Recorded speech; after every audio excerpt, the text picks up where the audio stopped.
Could eat if you wanted. You're skin and bones. Yikes, buddy. Excuse me?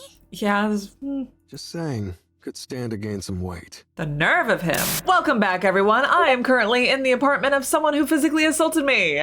Tomoe's apartment is not at all like I expected it would be. For starters, it's not an absolute trash heap like it always was in my mind's eye. The place is nice, fairly modern, and probably not that cheap. She lives on the outskirts of Shinjuku, so she's a lot closer to the office than I am. That probably explains why she's usually so punctual despite her terrible work ethic. From what I can gather from my first impressions, she lives alone. A few photo frames near the entrance feature some family members, including a younger brother and sister. It's funny because she doesn't seem like the older sister type to me. The personal effects decorating the apartment aren't cheap and tacky, much to my surprise. I immediately get the feeling that she earns more money than I do, even though we have the same job, though how could that be? We're both simple data entry temps. We'd surely be on the same contract and the same salary. I suppose she's a little bit older than me. Maybe she had a well-paying job before starting work at Temujin. Or maybe she has a side job. Either way, there's no way she could afford to live here on the same salary as me. So, would you like a cup of tea? I've got oolong, green, barley, hojicha. So many to choose from. I didn't take you as much of a tea drinker. Well, of course I am. It's tradition, you know. Tradition's real important. Huh. Yeah, I guess so. Hojicha for me, please. Sure. Coming right up. As Tomoe busies herself in the kitchen nook, I continue scanning the apartment. A fairly large TV sits atop a sleek cabinet against one wall of the living area. A comfortable-looking sofa fills most of the room, but gives way to a small kotatsu in the corner. During winter, a kotatsu is a very valuable piece of furniture. It's a small, low table with a blanket to cover your legs. Underneath is a tiny space heater designed to warm up the enclosed area. I like your kotatsu. I can't even fit one in my apartment. Oh, yeah. They're great, right? Dad actually made that one for me. Your dad made it? I look closely at it. I don't know much about woodwork, but the whole thing looks very solid and well made. Even the blanket spread underneath the table's surface is pleasing to look It's at. probably not cold enough to flick the heater on, but feel free to sit down there if you like. No, that's okay. I'm warm enough. A memory of my childhood flickers at the edges of my mind like a moth dancing around a flame. Sitting at a kotatsu as a child with a warm cup of cocoa and my big sister reading a book aloud to me. I shake my head. That was too long ago to even attempt to remember clearly, and the past never really mattered much to me anyway. Tomoe has finished pouring tea, so she sits 2 ceramic mugs atop the coffee table and calls out to me. Tea's up! Thank you. Are we forming a friendship? Aw, look at them. So, we gotta protect you from Corpse Girl, right? I simply nod. Hey, wait a minute. If you got one of them photos, that means someone requested your death, right? This whole time, I've been thinking it's Corpse Girl that wants you dead. But that ain't right. It means that someone else just asked Corpse Girl to put you in the ground. Yeah, that's what I figure. She's not wrong. While Corpse Girl isn't actually after me, it's true that there is somebody who requested my death. Huh. So who do you think it is? Who wants you dead? Well, honestly, at first I thought it was you. Yeah, I mean, last week I might have been tempted to chuck your photo on the website, but nah. You work right near me in the office. If you ended up dead, someone would trace it back to me, you know? I dobbed in Akane Tsurumaki because she worked way upstairs. And we never talked, save one time when I found out she's a total skank. Oh? So you did speak to her once? What was she like? Fucking slut, that one.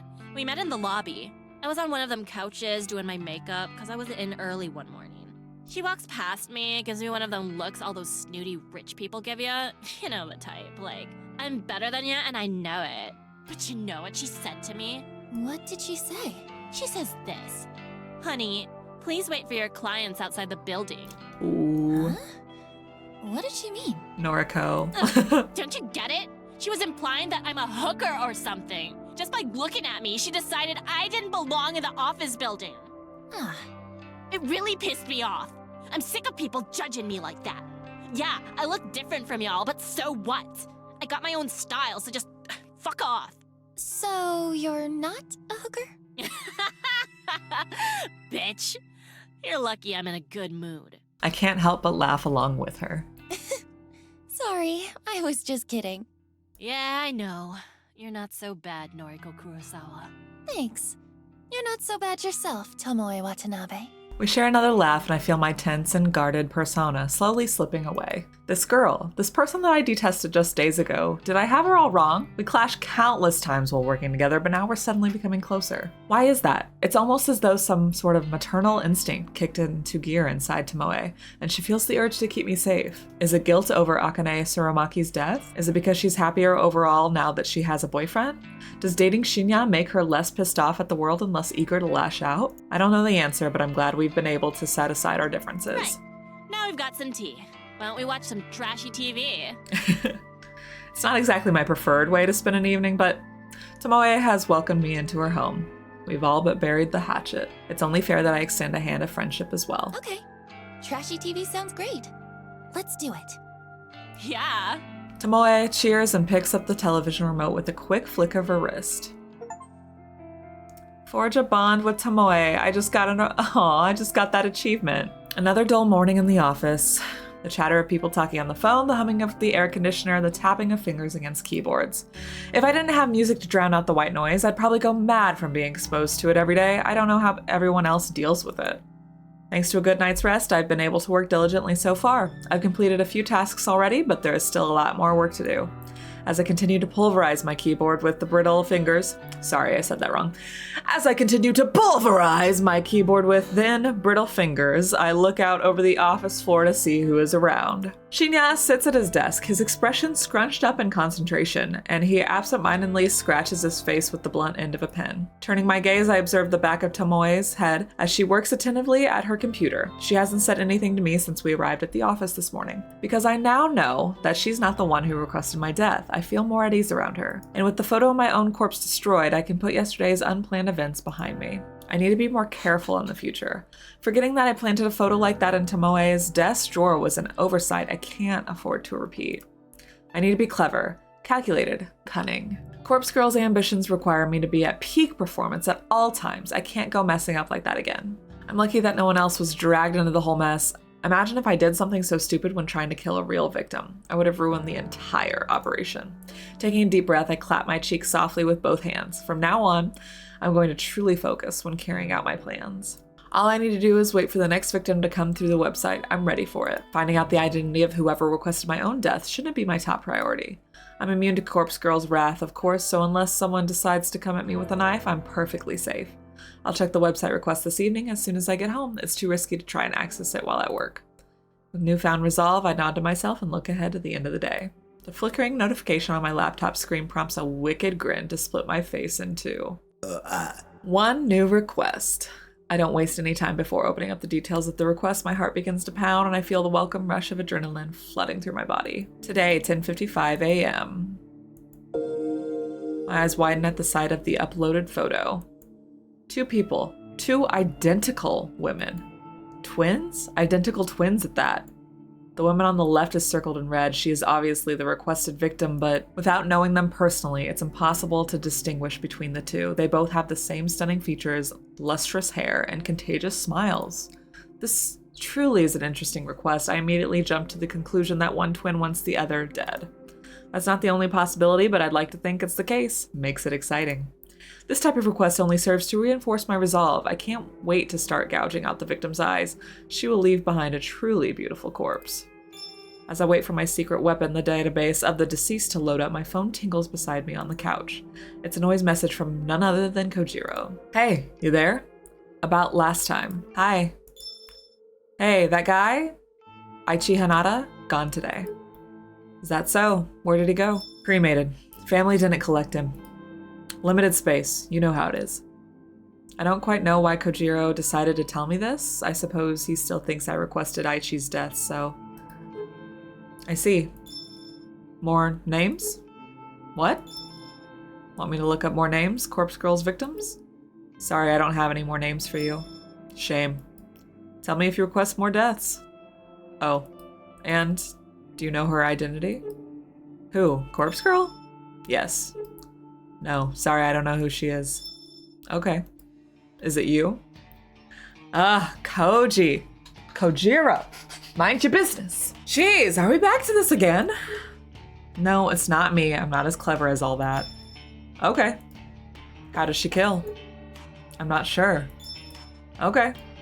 What do you know? LOL. All I know is that the victim receives a photo of their own corpse before they die. Everyone knows that. My dog knows that. It's her calling card. You had a request fulfilled. Tell me more. I don't know what else to tell you. Lame. Okay. By the way, I saw the photo. What photo? Aichi Hanada. Photo on his phone. The calling card. Huh? How did Kojiro see it? Sure, he deals with dead bodies, but surely personal possessions are removed from the deceased before they enter the morgue. I need to play it cool here and not invite any more suspicion of myself. Are you talking about the photo that Corpse Girl supposedly sends her victims? Yeah. Funny thing, was definitely the guy, but photo didn't match the cause of death. The photo didn't match the cause of death. I remember crafting Aichi Hanada's photo, of course. It wasn't all that long ago. I used a base image of a corpse with dismembered legs hanging over a power line. It was a memorable image after all. It made a fearsome sight. But it's not something that could be easily replicated by suicide or by murder for that matter. So I never really expected Aichi to wind up looking like the photo. From what I read in the obituary, he died in a traffic accident. He must have been driving or he was a pedestrian. Either way, it was likely a collision with a vehicle. For starters, cadaver still has both legs. No legs in the photo. Did you know that? No, I didn't know. I haven't seen the photo you're talking about. You haven't? Interesting. So Corpse Girl doesn't share with the requester. Hang on. Okay. So only the victim sees the photo. Here. Kojiro shares a photo in the chat. Sure enough, it's a snapshot of the corpse photo I produced for Aichi Hanada. He must have copied it from the victim's phone. The photo from Corpse Girl. Compared to this. Another photo is shared in the chat. This one I haven't seen before. It's Aichi Hanada's true corpse, sprawled forward in the driver's seat of a wrecked car. Seeing a genuine corpse photo doesn't come as much of a surprise to me. After all, I've spent countless hours trawling through the database of the deceased. I've seen more than my fair share of destroyed lives. There's not too much blood in this photo. It's kind of lame compared to the gorgeous rendition of his death that I lovingly crafted. It's still not entirely evident what led to Aichi's car collision. This very well could have been a genuine accident. For my own ego, I have to at least pretend that Corpse Girl had a hand in it. Thoughts? The real death doesn't match Corpse Girl's photo at all. Why do you think that is? I feel pretty clever and manipulative by putting the question on Kojiro. I want to lessen the suspicion of my true involvement as much as possible. You're asking me? Well, some theories. Corpse Girl's photo is a scare tactic, nothing more, but don't know where photos come from. She convinces the victim to kill themselves. What the hell? How could his very first theory be right on the money? Just who is this guy? Is he stalking me or something? Does he actually know the truth? Second theory. Corpse Girl comes after victims, but a genuine accident happened first. Aichi Hanada died before she got to him. His second theory is off the mark, but I can see why he came to that conclusion. Regardless, this is the theory I want him to believe. I think the second theory is most likely. Why would someone kill themselves from seeing a photo? Doubting my own methods like this leaves a sour taste in my mouth. Not that simple. Photo is personal and time-stamped, adds urgency, realism. Could be effective, especially in someone anxious or gullible. He's right, of course. Although causing death in this manner was never my intention when I first started Corpse Girl's website, it's a possibility that did occur to me. It's a possibility that did occur to me when Ruri Hatano died. Wait a minute, how did you even get these two photos? LOL. Now she asks. Police on scene like to share, more morbid the better. Dead guy with corpse photo on his phone fits the bill. They sent me both photos. We played spot the difference, lol. Disgusting. I never knew the police could be so disrespectful to the dead. While I can't really talk at the very least, I'm not in that line of work. Anyway, coffee? Huh? Get coffee with me. Yes or no? Unbelievable. This guy wants to meet up and grab coffee? Has the conversation really given him the feeling that I'm interested in him? Does he think we've bonded over a discussion of dead bodies? I'm about to tell him no, but some part of me hesitates and halts my finger. Kojiro has connections, the morgue, the police. It's not inconceivable that he might be a useful tool in the future. At this stage, I'm about 80% sure he doesn't know my true identity. It might be safe to meet up with him. On the other hand, I get the impression that even if he knew who I really am, he'd only be impressed. It's a gamble. It could be beneficial, or it could lead me to being caught out. I might even get arrested for my involvement in 3 deaths. Though, is what I'm doing really illegal? I'm not so sure, but I don't think a jury would take my side. That's why I have to err on the side of caution at all times. Kojiro. Okay, let's meet. I type the words and hit send before I have any more second thoughts. But if I'm clever enough, I can wrap him around my finger and utilize his connections. Cool. Message you tomorrow. Bye. Kojiro's status immediately changes to offline. I rest my phone on the couch and look back to the laptop screen in front of me. The smiling, beautiful faces of two identical women stare back at me. That's right, I was about to start working on this most interesting request. I still have plenty of time before I need to get to sleep. With this thought in mind, I set about my task in high spirits. June 4th, Thursday afternoon. The tiny balcony jutting out from the side of my apartment is nothing like it was advertised in the real estate listing. When I first saw the misleading photos, I thought it would be spacious and bright, an open-air hideaway that I could use to get some fresh air and improve my health. I wanted to set up a tiny garden and grow some plants, nothing that would require a lot of work, of course, but something that could occupy my spare time. In reality, the balcony is a depressing amalgamation of steel and concrete that saps away any desire to stand upon it. It rests in the eternal shadow of the surrounding buildings and manages to catch the sun's rays for about 4 minutes every day. It's an understatement to say I was disappointed when I ventured out upon it for the first time. I suppose, if nothing else, it's a good vantage point for looking out over the city, but that's the only positive thing I have to say about it. As I stand here with my back against the railing, calmly sipping a lukewarm mug of green tea, I breathe a heavy sigh. I should be at the office, I should be tapping away at my keyboard, getting through the backlog of work that has accumulated this week. Instead, I'm here at home, tired and strained and wearing thin at the seams. I called in sick this morning. I don't know if my supervisor bought the lie, but he did tell me to stay home and feel better, so that's what I've been trying to do. It's my own fault I feel this way. It's my own fault that I stayed up until 4 a.m. again. I know that a lack of sleep exacerbates my condition. I know that skipping meals and refusing to take medication makes me feel this way. I know that I do this to myself. I know. But this is me. This is what I do to myself and I try to take on each day. This is the way I stretch myself thin for no reason other than because some days I don't want to be better. I just want to be.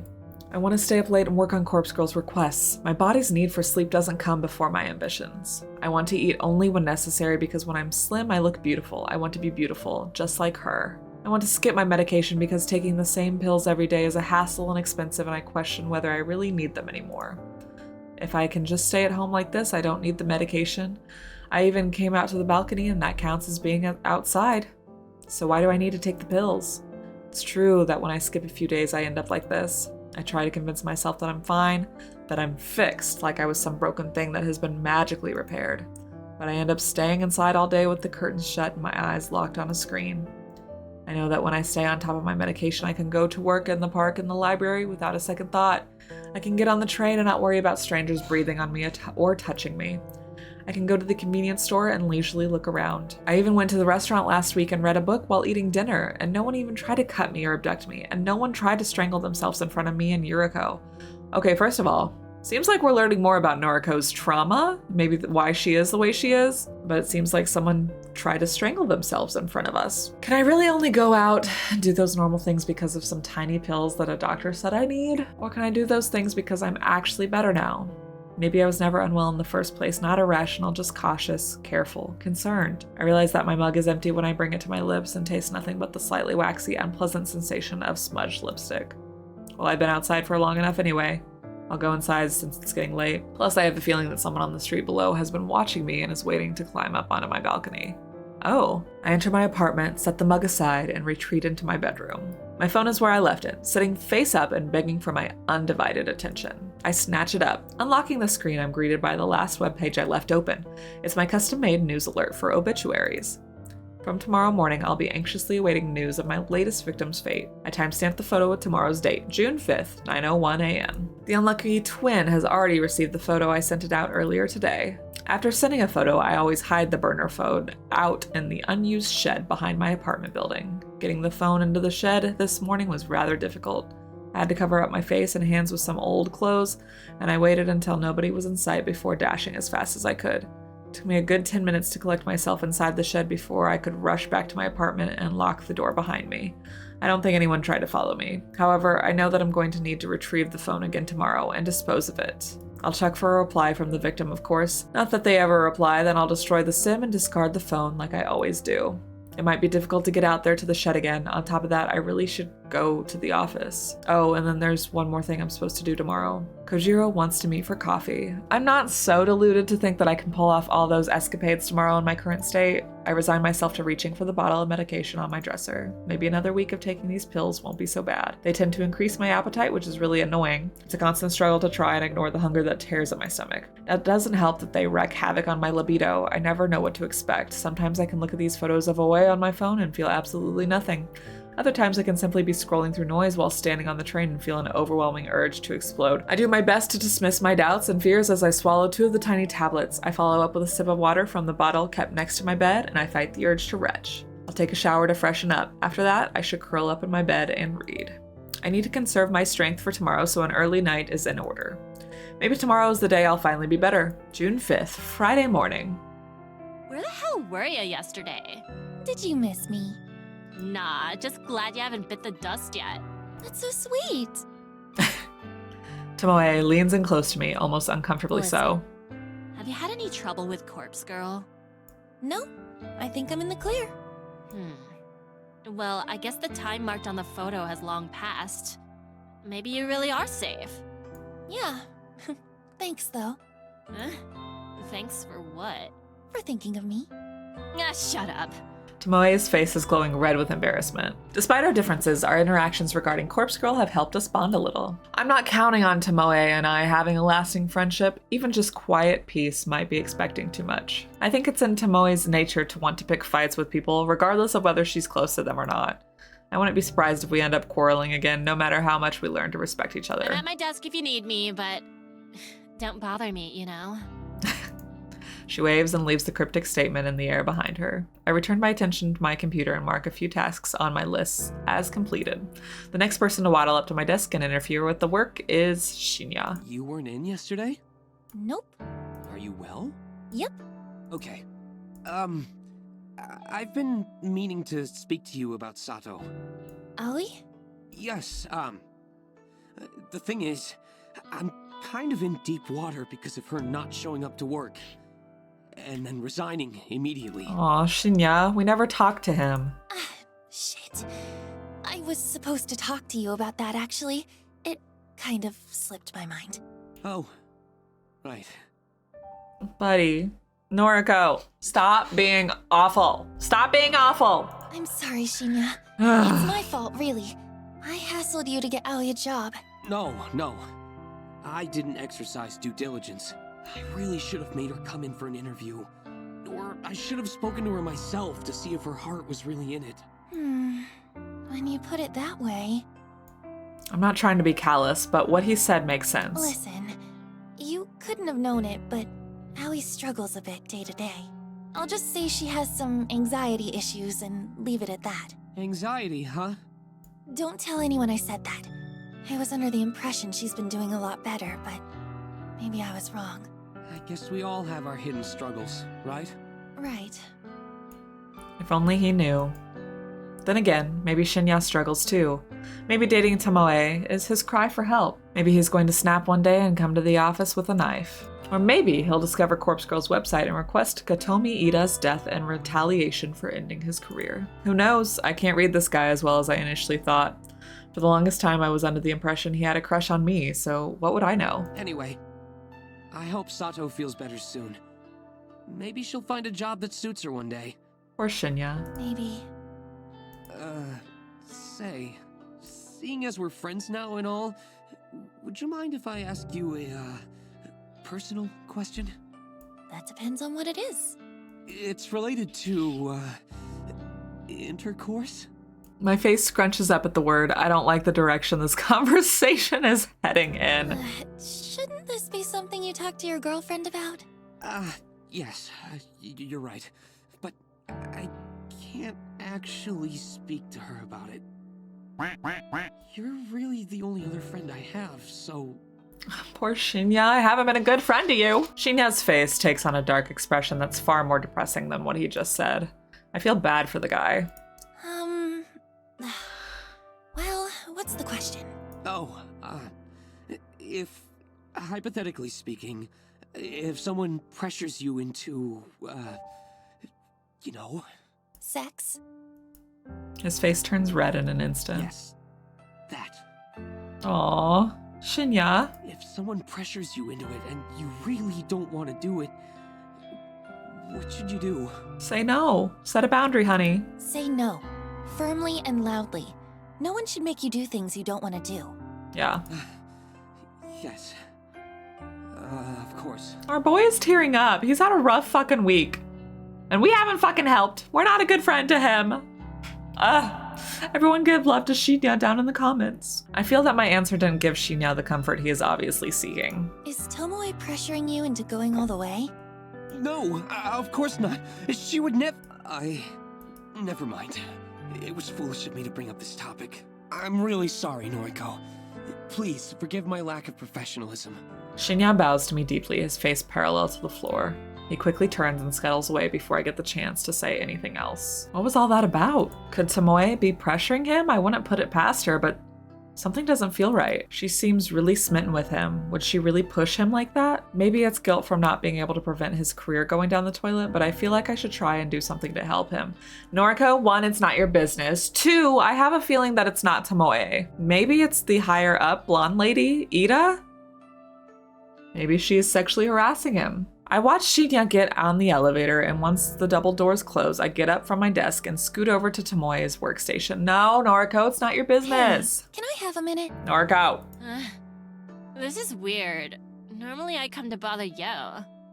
Yeah, sorry. Noriko. Have you and Shinya ever gone all the way? Huh? We've only been together for, what, a week? You think I'm some sort of slut? Hey, don't answer that! Look, not that it's your business, but no, we haven't.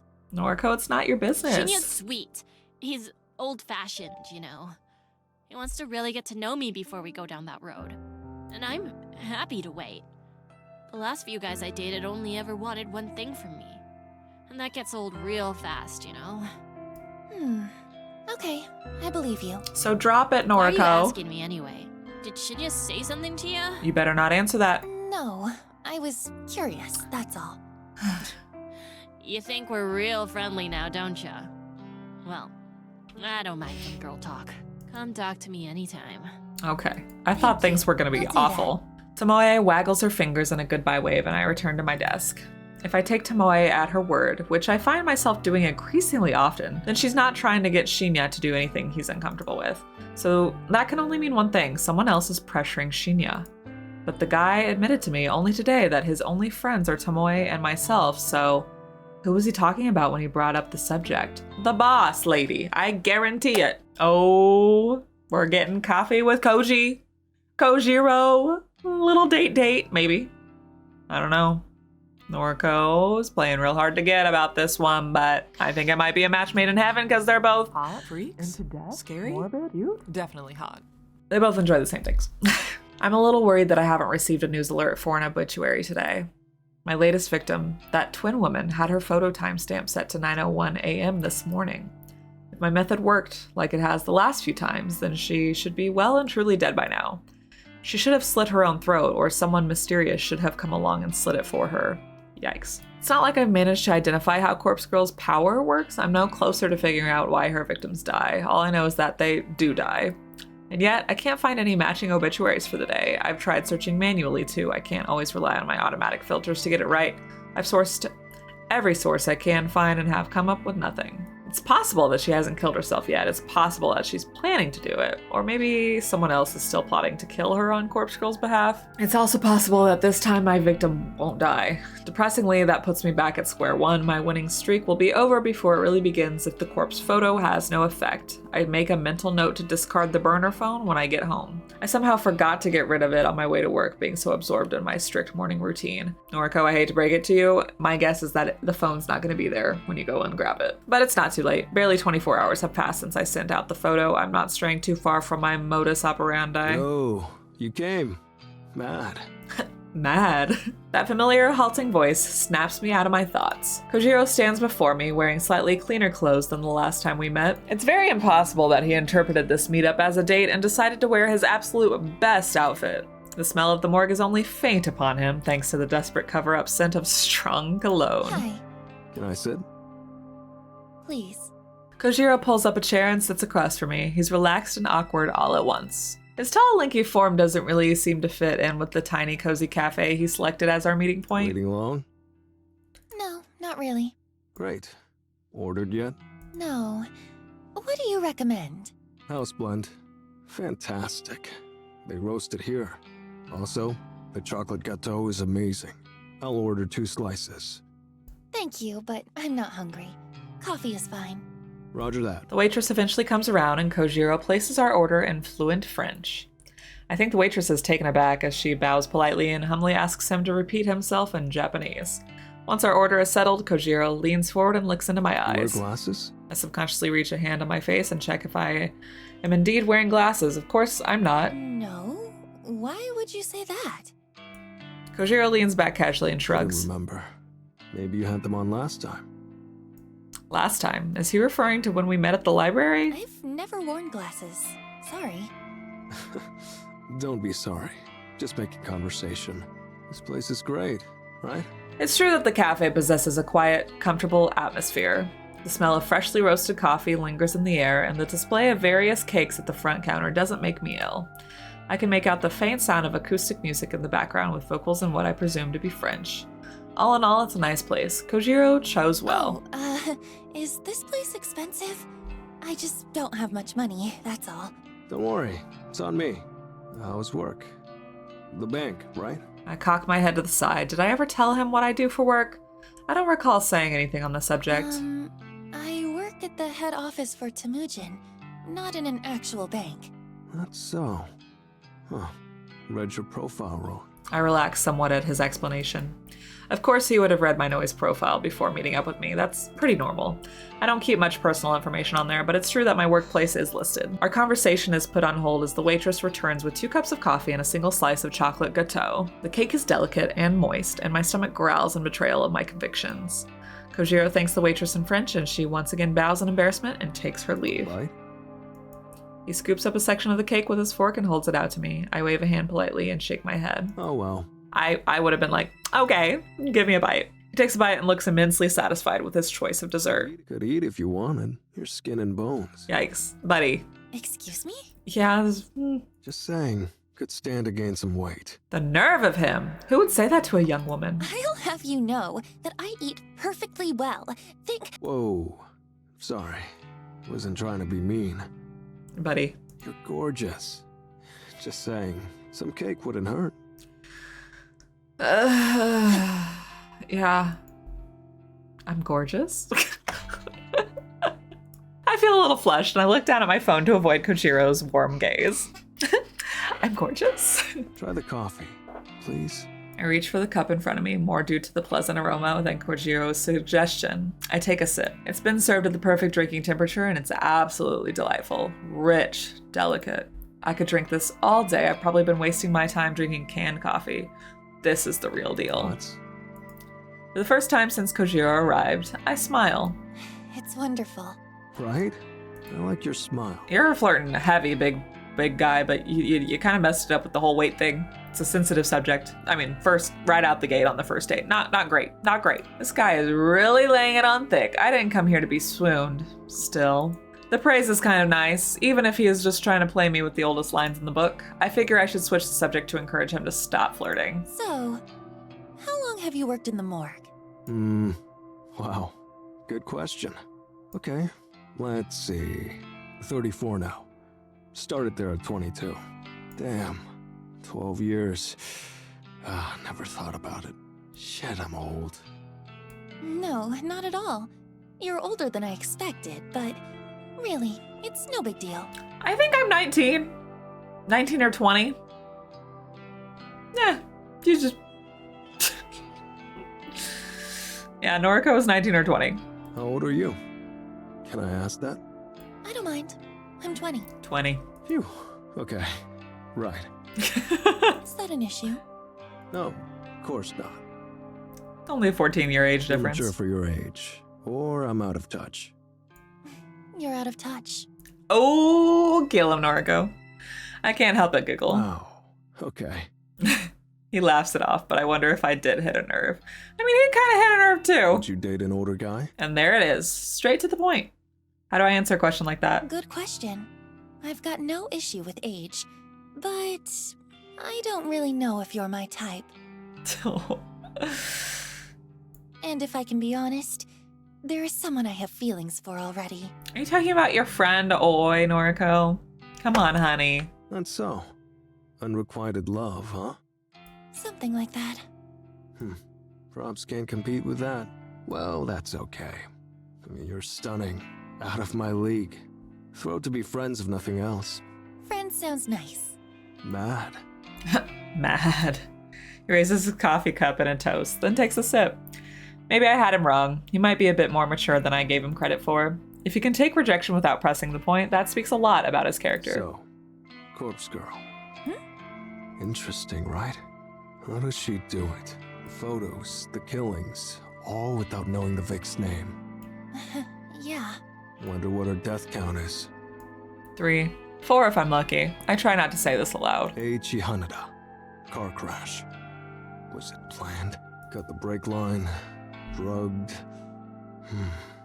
I have no idea. Sorry. But you requested his death.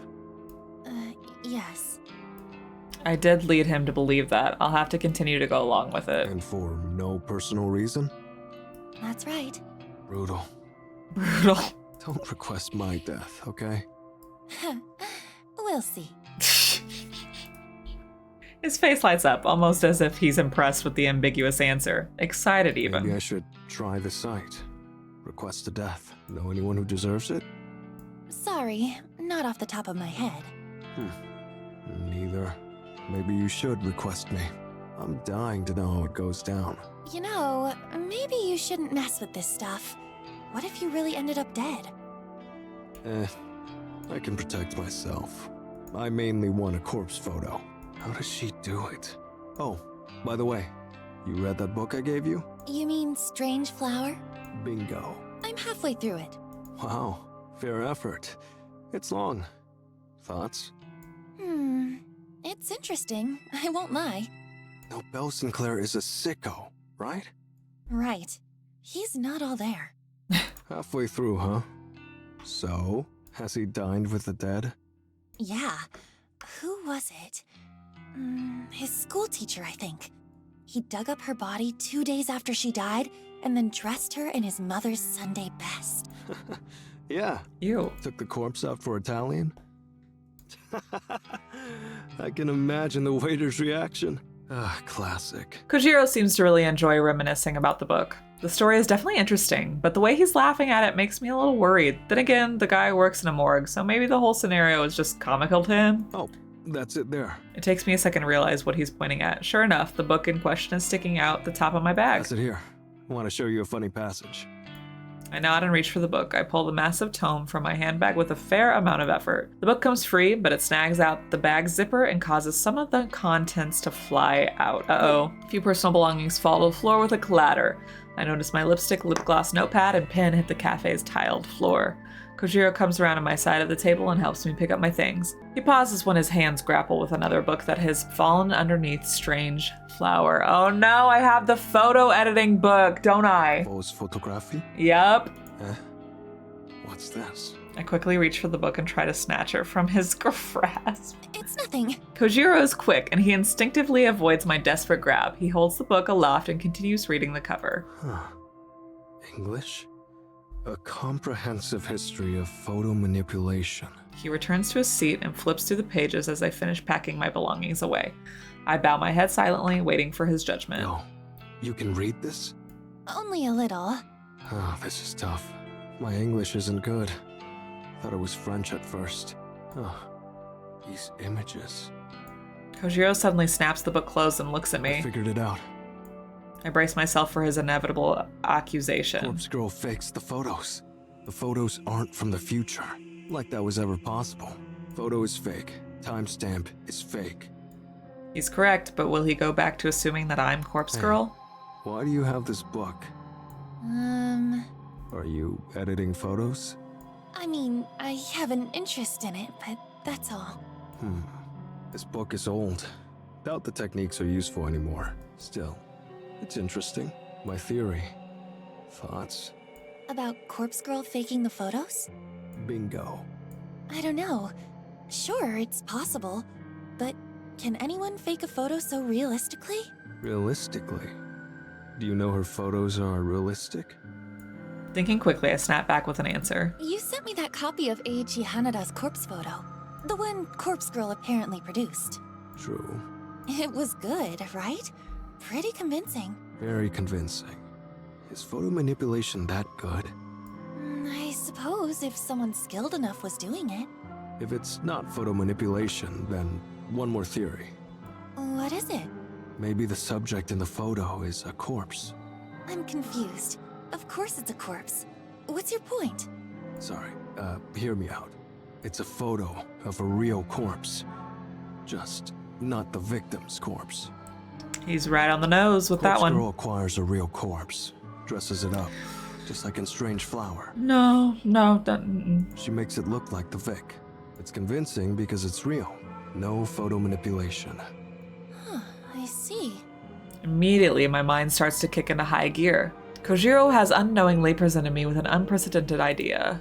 What if Corpse Girl does get real corpses? What if she dresses them up, wounds them, makes them look like carbon copies of the victim? Then she holds a photography session to capture the magic. The realism will be amazing. It'll be way more convincing than manipulating a photo, even though I've been pretty good at that. It will be the next step up in realism. It's sure to convince victims to kill themselves. If Corpse Girl's victim can be relied upon to kill themselves, then I don't have to continually question the cause of death. I wouldn't need to worry about whether some mysterious third party is wandering around slaying people on Corpse Girl's behalf. All the deaths would be caused by suicide. It would be predictable. Conquering victims would simply be a matter of forging a convincing enough corpse replica. But the legwork involved in acquiring corpses would be... that's it.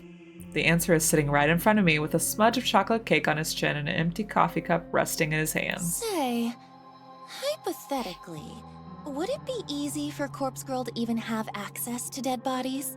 Legal ramifications aside, could she possibly have a source of cadavers to desecrate at will? Yeah, it's not impossible. Take someone like me. I have the morgue. I'm there alone, mostly. Someone like Corpse Girl makes me an offer. I'd give away spare corpses, no problem. Of course, I could get busted. It's not about losing my job. I'm not going to prison. The price would have to be right. But that's just me. Employees in other morgues, well, can't speak for them. Interesting. So you would willingly work with Corpse Girl if the price was right? Yeah, I've said it before. Big fan. I support her work. It's fascinating. Here we go. If she really is using cadavers to make photos, then, well, I'm offended she didn't come to me for help. This is amazing. I never imagined this meeting could be so lucrative. If I want to get my hands on all the corpses I'll ever need, I can just ask him here and now. I find myself breathing heavily and I notice that my cheeks are warm and my head feels slightly airy. Oh no. It all comes down to whether or not I really want to step up my game. The way things are, well, the twin woman, my latest victim, doesn't seem to have given up the ghost. Maybe I'm being impatient, or maybe my work just isn't as convincing and powerful as I want it to be. Then there are the cases of the previous victims. Akane Tsurumaki killed herself, there's no doubt about it. But Eiichi Hanada, it's highly possible that his car wreck truly was accidental. I may not have had a hand in that after all. Ruri Hatano, my first ever conquest, the cause of her death still eludes me. There's no way she could have killed herself in the position her body was discovered in. She's the whole reason that I started suspecting someone else's involvement in the first place after all. So there's one definite suicide, one potential murder, and one death that was an accident. A traffic collision that happened to coincide with the date I wanted the victim to die. Statistically, there's no way to know how Corpse Girl's power actually works. It's almost like deaths are just caused at random, and when you pile in the countless failures I've encountered over the past year, well, my success ratio isn't very impressive. If I could truly compel victims to simply kill themselves, then it would take the guesswork out of the whole thing, that's for sure. With Kojiro's help, I could acquire cadavers and make them look like my victims. The work would be completely different to photo manipulation. There'll be gore involved, no doubt about it, and it will take steady hands, some makeup artistry, and access to clothing props. And there's lighting to consider and backdrops. It's one thing to take an image from the database of the deceased and have a corpse splattered on the pavement ready to go. It's an entirely different thing to have to drag a body out of a morgue and plant it in position than take photos of it. There'll be a lot to consider here. It's not a decision I can make lightly. And on top of that, I doubt I have the courage right now to ask Kojiro straight up for his help. But if I do go for it, I'm absolutely positive it will lend a massive amount of credibility to Corpse Girl's mission. The extraordinary realism will pave the road ahead of me with blood. Oh, finished your coffee? Oh, I quickly take a sip and drain the cup. that was delicious. Thank you for treating me. Very welcome. Shall we head off? Yes, let's. Any plans for the night? Yes, sorry I can't hang out longer. No problem. I had fun. Kojiro stands up and conjures his wallet. He leaves a few bills on the table and steps towards me. I stand up too, and playing my best hand, I quickly lean forward and plant a soft kiss on his cheek. The maneuver is surprisingly difficult thanks to his height, and I don't think I pull it off as gracefully as I had planned. Oh, Thank you for the date. Will I see you again? Okay, Noriko. I give him my best alluring looks as I bat my eyelids gently. yeah, of course. He slowly rubs his cheek with tender fingers, amazed that I just kissed him. Bye-bye now. Noriko. I spit and make a beeline for the exit. I hope my trembling legs don't betray me as I step out onto the pavement outside. It's not in my nature to try and seduce somebody for my benefit, so much so that my attempt at it has left me feeling rather queasy. I don't know if I pulled it off, but now that I've left the cafe, I can't look back to see what effect I had on Kojiro, if any. I cross the road and a shiver runs down my spine. I hope I'm prepared for what I'm getting myself into. June 6th, Saturday afternoon. We are back to the prologue mall. Well, everyone, on that note, I will see you in the next Corpse Factory episode where we will probably see how Emmy's death from the prologue was successfully executed. Thank you so much for watching. Don't forget to hit that subscribe button, and I will see you in the next episode. Bye! Hi, sweetie. You gonna play with me? Heck yeah.